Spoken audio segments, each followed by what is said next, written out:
Assalomu alaykum, Ten Express yangilik. Endi bugundan boshlab asfaltlarni olib borib bosib berish xizmatini yo'lga qo'ydik. Xizmatimiz vodiy bo'ylab, aloqaga chiqaverasizlar. Narxlarimiz ancha atrofdan arzon.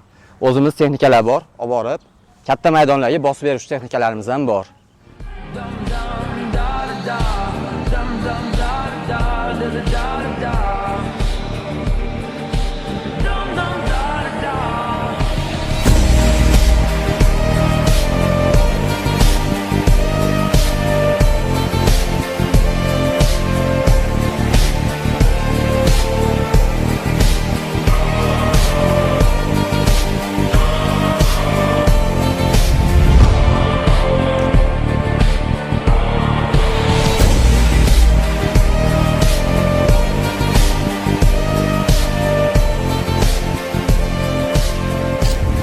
To'g'ri, qali, yoqdimi ishimiz?